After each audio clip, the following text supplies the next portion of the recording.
Let's talk about flexible solar panels. I mean, they look amazing, right? They're super thin, incredibly lightweight, and they can bend to fit on all sorts of things. But for anyone who's actually looking to invest in solar, this brings up a huge question. So, are these things actually durable, or are you going to find that they fail way faster than a traditional rigid panel? Okay, so it's really dive in and put their durability to the test, not just on the surface, but based on the pure engineering behind them. We're going to go way beyond what you see in the typical online reviews. We're going to look at the hidden engineering differences that really truly determine how long a solar panel is going to last and how well it's going to perform out in the real world. Now look, most comparisons you'll find online, they're going to focus on these surface level details, right? How much they weigh, how easy they are to slap on, the price per watt. And yeah, that stuff is important, but it really doesn't tell you the whole story. Because the real story, the one that actually matters for your investment, is in the engineering. We're talking about things like how it gets rid of heat, the risk of tiny invisible microcracks in the cells, and the long-term stress on all the wiring. Honestly, these are the factors that make or break a system. All right, let's get into the science of why these panels break down over time. And it all, and I mean all, starts with how they're actually built. Think of a rigid panel kind of like a tank. It's got a tough tempered glass surface and this really sturdy aluminum frame that protects the silicon cells inside. A flexible panel, though, it's a whole different animal. It uses a plastic top layer and these paper-thin cells all laminated into a single sheet. Now, that's what makes it so light, but it also means you lose all of that built-in armor. And this huge difference in construction leads us straight to one of the biggest hidden enemies: heat. You see, rigid panels are mounted with an air gap underneath. That space is absolutely crucial because it lets air flow and cool them down.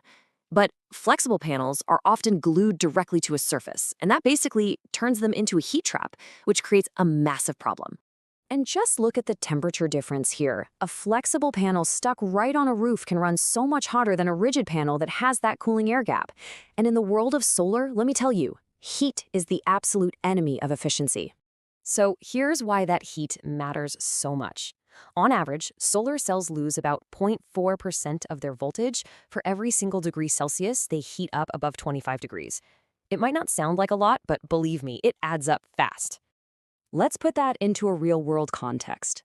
On a hot summer day, all that extra heat soaking into a flexible panel can cause a voltage loss of over 15%. That's a huge chunk of your power just vanishing into thin air, all because it's stuck flat to the roof. But you know, heat isn't the only issue. All that constant expanding and contracting from the temperature swings, combined with the actual act of flexing the panel, it all leads to another kind of hidden damage: microcracks. You can't see them, but they are silently, permanently killing your power output. And then you've got the surface itself.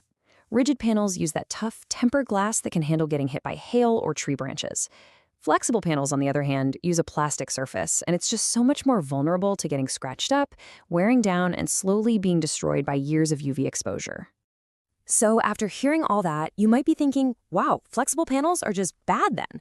But not at all. It just means we need to stop asking which one is better and start asking which one is the right tool for the job.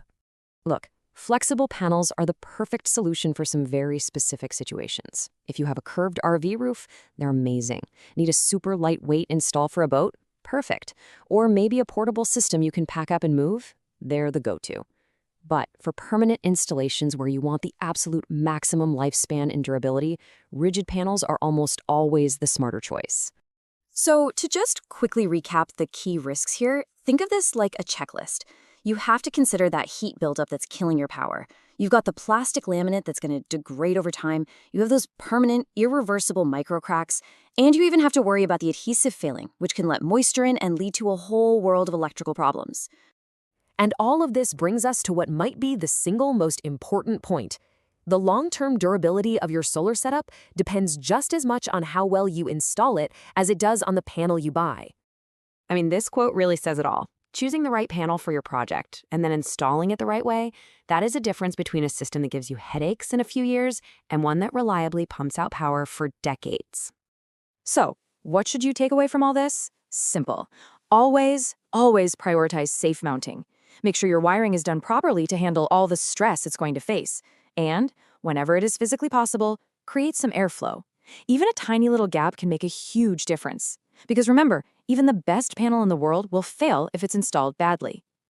So the big question is for you now. What's your project? Are you thinking about an RV roof, a boat, a van conversion, or maybe some kind of portable setup? Let us know what you're working with, because at the end of the day, it's all about matching the right technology to the right application.